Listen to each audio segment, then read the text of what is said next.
प्रायः कृष्णेन निहतो मणिग्रीवो वनं गतः। भ्राता ममेति तच्छ्रुत्वा कृष्णे कर्णे जपन् जनः। एक ये श्लोक है कि मेरा भाई गले में मणि धारण करके जंगल में गए थे, वनम गतः, और उनको प्रायः कृष्णेन निहतो, हमें ऐसा लगता है कि कृष्ण ने मार दिया है। और इस प्रकार से धीरे धीरे बात जब सभी लोगों तक पहुंच गई तो कृष्ण के पास भी ये बात पहुंच गई।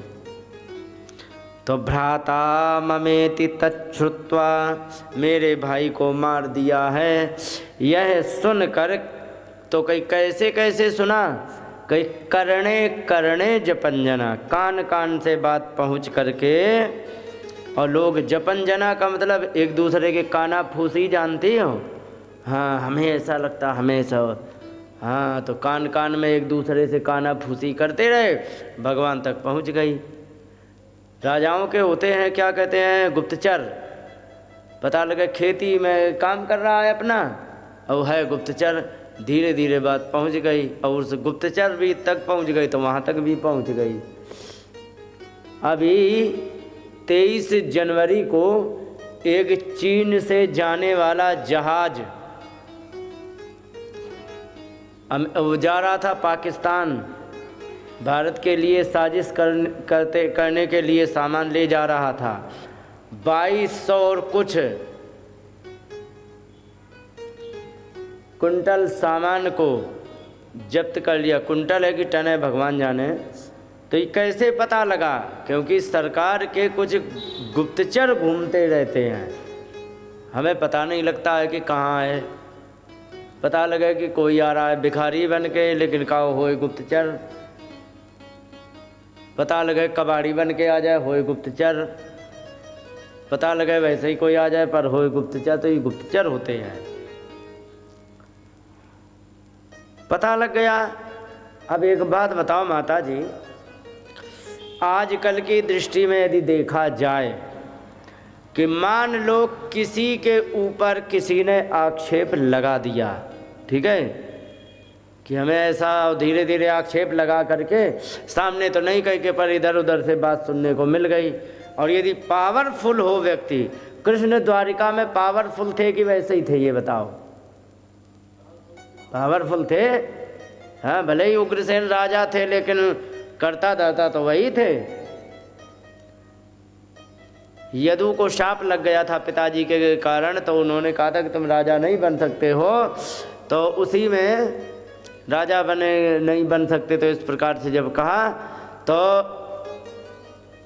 राजा नहीं थे लेकिन करता धरता मेन वही थे, पावरफुल व्यक्ति थे। और अगर जो पावरफुल व्यक्ति को कोई छोटा व्यक्ति आरोप लगा दे कि तुमने हमारी मणि के कारण मेरे भाई को मार डाला, और वो भी झूठा आरोप, आजकल का व्यक्ति क्या करता है बताओ? जैसे उसे धीरे से पता लगा था ना, वो क्या करता मैं बताता हूँ। वो फिर अपना गुप्तचर छोड़ता उस व्यक्ति के पास, और वो ये पूछने के लिए छोड़ता कि जब ये बाहर जाए तो इसकी जानकारी देना। तो 2-4 लोगों को लेकर के और कहीं सड़क पर रोक के मारपीट करते कि नहीं? नहीं तो नहीं सेंसिटिविटी है तो क्या करते कि जाके उसके घर में तांडव करते। तू कैसे आरोप लगाया मेरे ऊपर? कहता कि नहीं, तेरे पास क्या प्रमाण है कि तूने आरोप लगाया? झगड़ा बढ़ता, पक्की बात है ना। वो हाथ पैर जोड़ता और गिड़गिड़ाता है ना। यहाँ बहुत बड़ी बात कही गई है। यहाँ पर जरा सा एक्शन है लेकिन इसको यदि समझ जाए व्यक्ति तो बहुत बड़ी बात।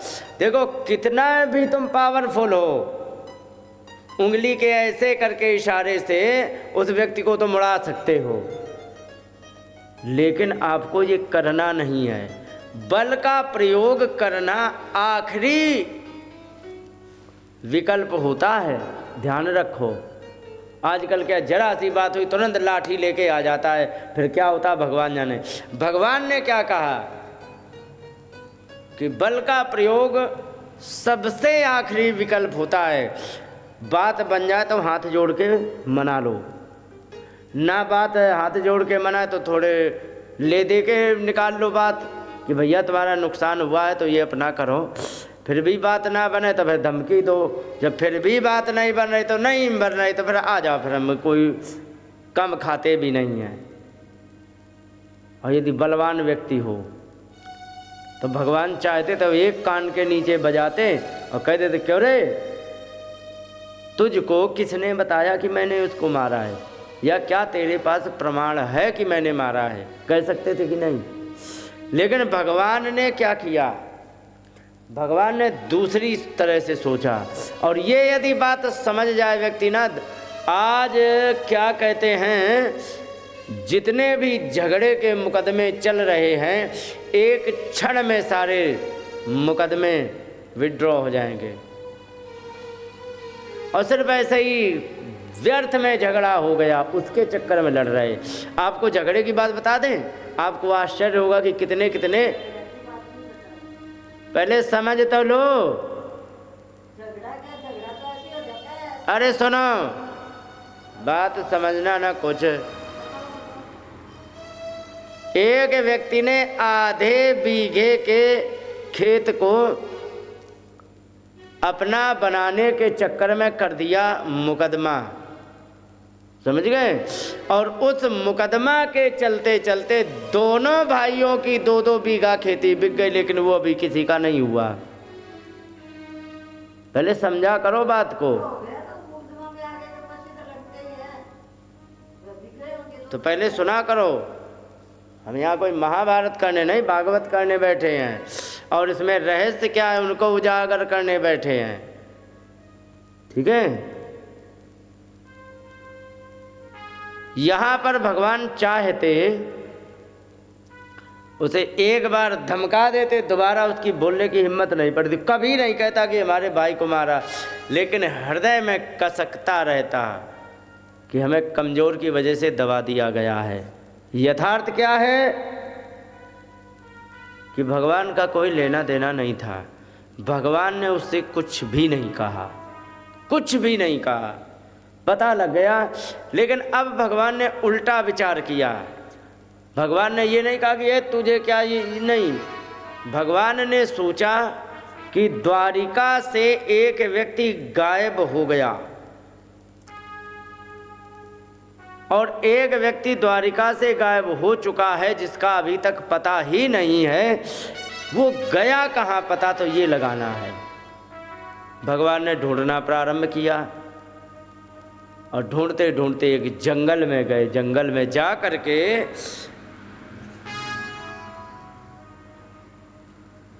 वहाँ पर उन्होंने जब देखा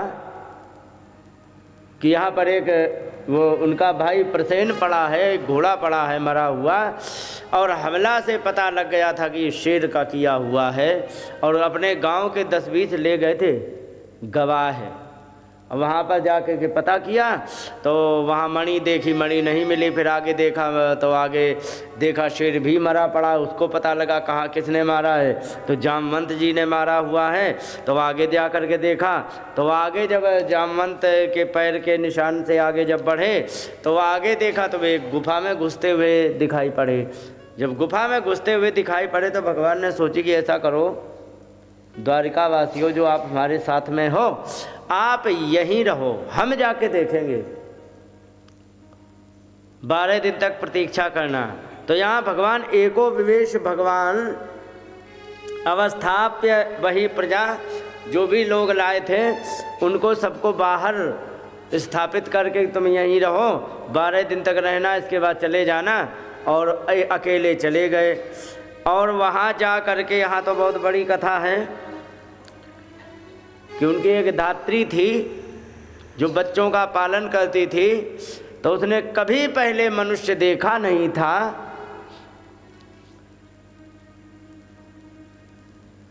और भगवान कृष्ण को देख करके बड़ी तेजी से चिल्लाने लग गई, और जैसे ही चिल्लाई, लिखा है यहाँ, तम पूर्वम नरम दृष्ट्वा धात्री चुक्रोश भीतवत, डर करके जैसे ही चिल्ला करके वहाँ पर जामवंत जी दौड़ के आए, वो आ करके युद्ध प्रारंभ कर दिया, बिना रुके, बिना थके, बिना lunch and dinner, Sunday Monday लगातार उनका युद्ध होता रहा और 28 दिन बीत गए। भगवान युद्ध कर रहे लेकिन बचा रहे हैं, मालूम है क्यों? भले ये पहचान नहीं रहा है लेकिन है तो हमारा ही चेला।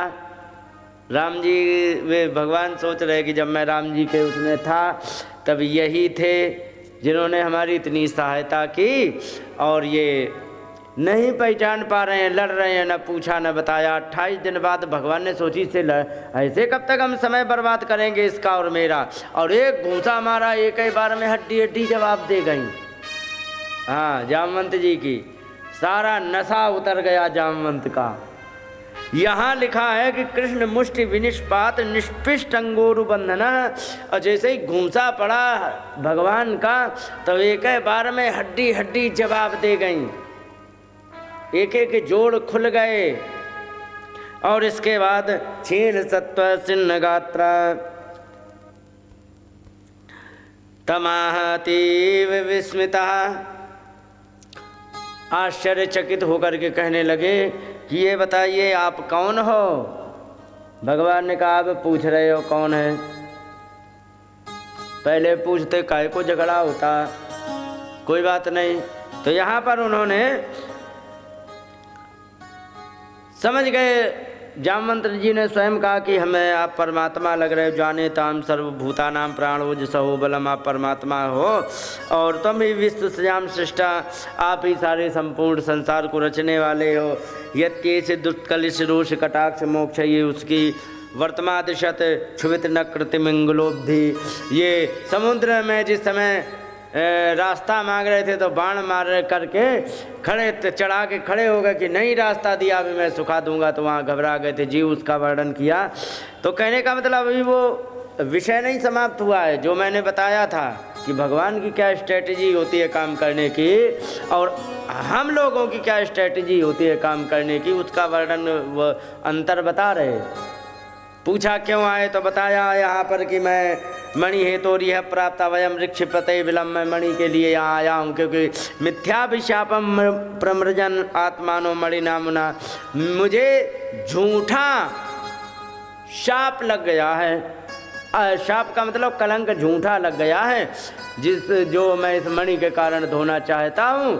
और इस प्रकार से जब उन्होंने कहा तो ठीक है कोई बात नहीं, उन्होंने कहा कि भाई मणि तो नहीं मिल सकती है, पर यह है कि मैं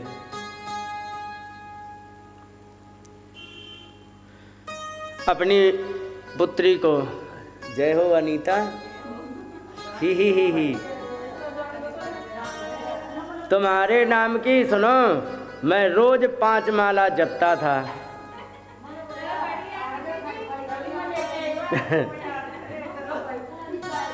चलो आज भले ही 6वें दिन तो प्रकट हो गई।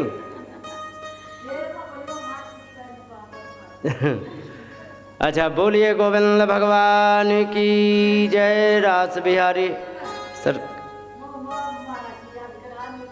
अच्छा बताया था तुमने।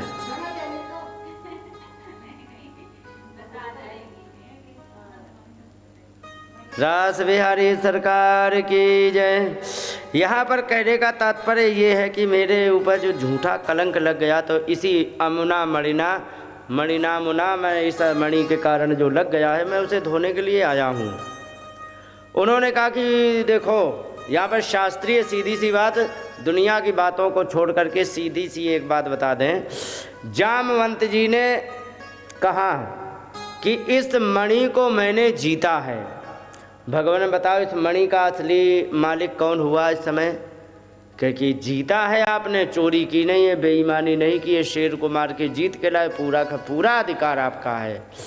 तो ये मेरा धन हुआ ईमानदारी का, क्योंकि हाँ। और मेरी एक बिटिया है जामवती, मेरी योजना ये थी कि मेरे पास और तो कोई धन है नहीं, हम अपनी इसकी कन्यादान करेंगे तो कन्यादान के साथ साथ कुछ दक्षिणा का विधान होता है कि नहीं। जिस समय वस्त्र दान करते हैं, कपड़े वगैरह देती हैं, तो आप उसमें 10 रुपये ज़रूर रखेंगी, ठीक है। जिस समय आप गौदान करेंगी तो कम से कम 101 रुपये देंगे ही देंगे। जिस समय आप कन्यादान करेंगे तो उस समय कुछ ना कुछ दक्षिणा देते हैं। क्यों? इसको कहते हैं सांगदान। सांगदान का तात्पर्य होता है अंग के सहित दान। दान का अंग क्या है? वो है दक्षिणा। मैं अपनी कन्या को दान करना चाहता था, लेकिन बिना दक्षिणा की कन्या दान करना ये अंग रहित दान हो जाएगा, विकलांग दान हो जाएगा। तो मैंने इस दक्षिणा, ये मैंने योजना ये बनाई थी कि मैं इस धन को सांग दान के काम में लूँगा। अब भगवान आप मांगने आ गए हो, मैं आपको क्या कह सकता हूँ। मेरी एक इच्छा है, आप यदि मान जाएंगे तो दोनों काम सिद्ध हो जाएंगे। क्योंकि बताओ, क्योंकि हमारी कन्या से विवाह आप कर लो और हम आपको सांगदान में मणि दे देंगे, हमारी टेंशन फ्री और तुम्हारी भी टेंशन है कि नहीं। और आ करके उन्होंने बहुत संक्षिप्त चलेंगे क्योंकि समय कम है, मूल रहस्य की बात बताने का प्रयास करेंगे। कथा तो तुम दुनिया में 100 बार तुमने सुन ली होगी, कैसे जामवती का विवाह, लेकिन वास्तव में क्या बात इसमें लिखी है, छिपा हुआ क्या रहस्य, उसको समझना। कथा इसलिए नहीं होती है कि भगवान ने 116,108 ब्याह किए और ये कि ना, इसके पीछे कुछ सूत्र छिपे होते हैं जिनको जीवन में धारण करके आपके जीवन को बदला जा सकता है। मार्ग में जाते जाते कंकड़ पत्थर मिलते कि नहीं, और अगर 100 का नोट मिल जाए तो सच बताओ लपक के उठाओगी कि नहीं, है ना। तो कहने का मतलब कथा तो सुनने है, जो बीच बीच में उठाने लायक चीज़ हैं इनको उठाते चलो और इनको जीवन में धारण करना है। इसीलिए ये कथाएं लिखी गई हैं, फालतू में नहीं लिखी गई। इसके पीछे का बहुत बड़ा रीजन है, और वो रीजन आजकल दुर्भाग्य किसका, मेरा कहें या किसका कहें, आजकल वो रीजन कोई सुनाना नहीं चाहता है, और सुनाना भी चाहे तो कोई सुनना नहीं चाहता। उदाहरण के लिए जैसे कल विघ्न का दिया, मैं कल 8 प्रकार के विवाह का वर्णन कर रहा था, तो विघ्न कर दिया। तो मैंने कहा कि जैसी तुम देवी वैसे हम पंडा, चलो। तो समझ रहे हो, तो ये चीज़ों को समझो। और मैं बोल क्यों रहा हूँ, तुम नहीं समझोगे तो सामने वाले समझेंगे जो हमारी ऑनलाइन देख रहे हैं, समझ रहे हो।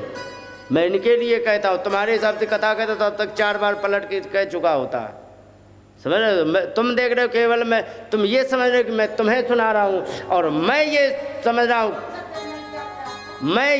रहा हूँ कि हमारे हजारों लोग देखते हैं। वो कौन से पे आता है वो बाद में बताएंगे। हमारा आता है प्रदीप कुमार शास्त्री, श्रीमद् भागवत कथा प्रदीप कुमार शास्त्री, इतना कर देंगे तो हमारा आ जाएगा। श्रीमद् भागवत कथा प्रदीप कुमार शास्त्री आ जाएगा। तो कहने का तात्पर्य ये इसलिए कथाएं नहीं कही गई हैं कि भगवान ने कितने ब्याह किए कैसे, ना, इसके पीछे रहस्य है। भगवान का एक एक चरण जो अगला पड़ता है ना, कोई नई शिक्षा देता है, ध्यान रखो। और श्रीमद् भागवत का ग्रंथ यदि सामने रख लो तो कोई भी ऐसा श्लोक नहीं है जिसमें एक भी कंकड़ मिले, सब में हीरे मोती निकलते हैं, पर निकालने वाला तो स्वर्णम यथा ग्रावसु हेमकारः, जैसे सोने को पत्थर से निकाला जाता कि नहीं, ठीक है, लेकिन सोने की पहचान तो होनी चाहिए तुम्हें, समझ गए। लेकिन निकलेगा तो पत्थरों से ही, लेकिन तुम्हें पहचान तो होगी सोना है कि कचरा है। समझ गए? तो यही बात कह रहे हैं, जैसे कि सोने को ग्रावस माने पत्थरों से निकालते, वैसे ही इससे कोई ना कोई शिक्षा ली जाती है। शास्त्र को तमाशा की तरह नहीं इस्तेमाल करना चाहिए, वो मैं बताना चाह रहा हूँ। तो यहाँ पर उन्होंने बताया कि ये हमें दक्षिणा के रूप में देना चाह रहा हूँ और आप विवाह कर लो। भगवान ने कहा कि ठीक है कर लेंगे, और कर भी लिया।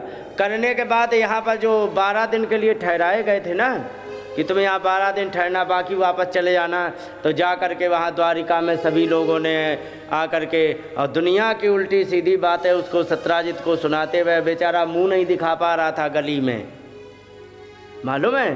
क्योंकि जब वे लौट के गए तो उन्होंने बताया नहीं कि वो वहाँ पर मरे पड़े शेर के द्वारा, शेर आगे देखा शेर मरा पड़ा मिला है, और वो आगे फिर जहाँ एक रीछ के गुफा में घुस गए हैं। 12 दिन की भगवान कह के गए थे, आज तक नहीं लौट के आए, इसके वजह से हमारे भगवान वहाँ चले गए हैं, और हमारे भगवान हमारे हाथ से छूट गए, तो गाली नहीं दे रहे होंगे लोग?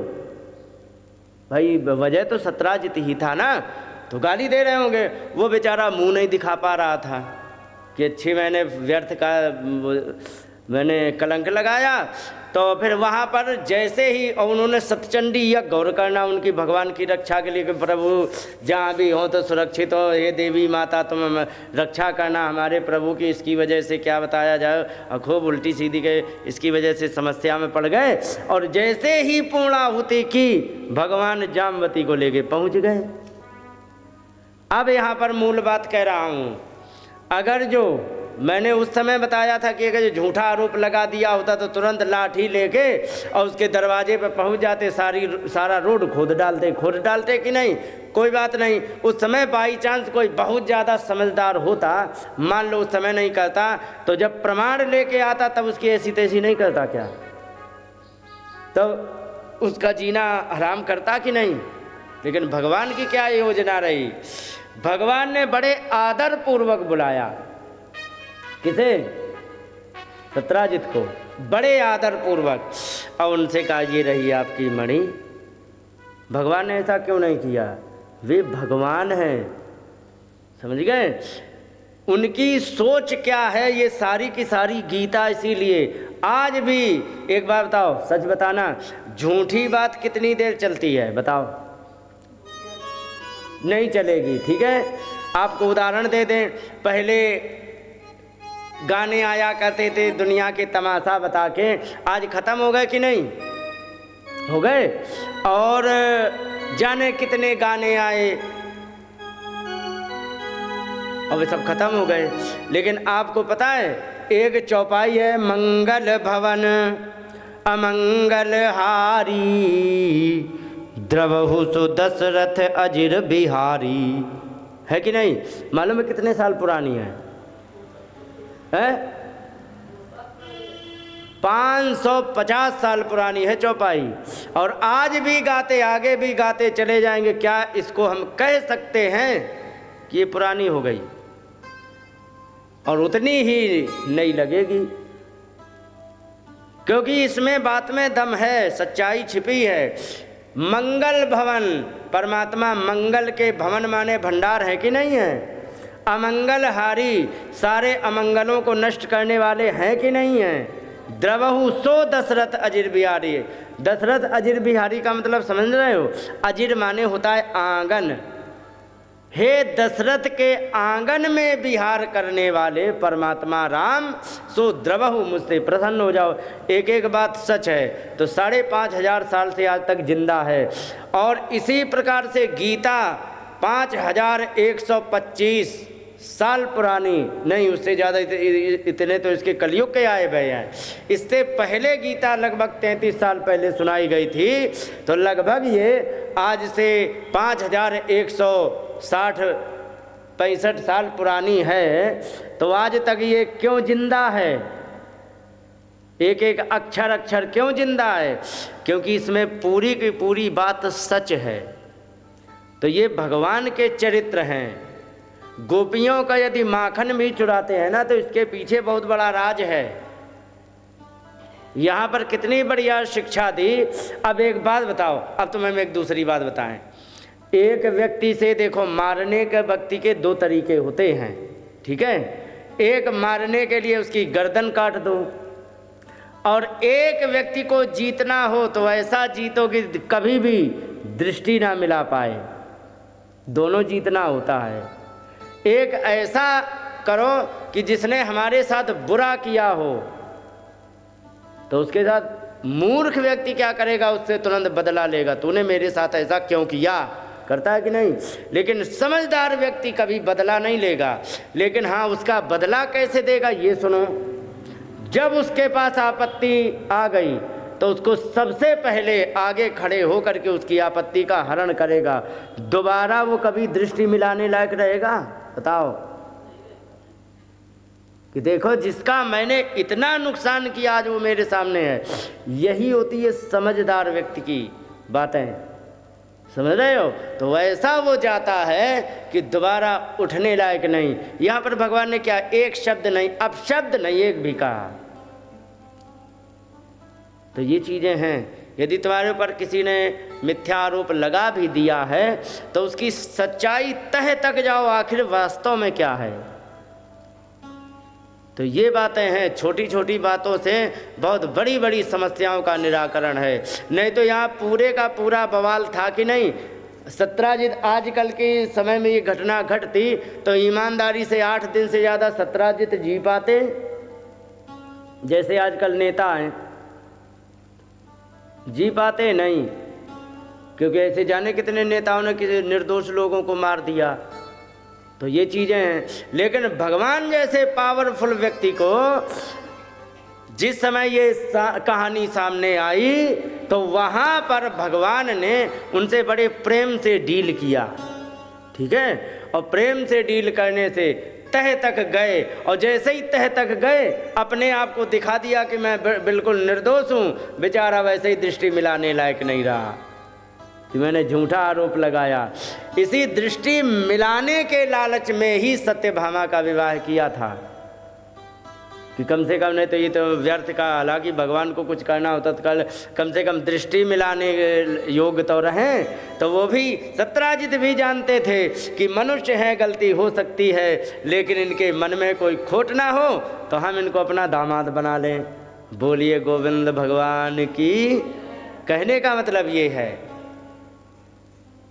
बुरा करते कुछ नहीं मिलता। बुरा नहीं किया, पत्नी एक और मिल गई, वो भी बड़ी सुंदर। ये होती है। हर जगह लठ काम नहीं आता है। कहीं पर सबसे बड़ा शस्त्र तुम्हारी विनम्रता बन जाती है, होती कि नहीं। कहीं पर सबसे बड़ा शस्त्र तुम्हारी उसके प्रति किए हुए परोपकार बन जाते हैं, समझ गए। तो ऐसे ऐसे होते हैं। बोलिए गोविंद भगवान की जय।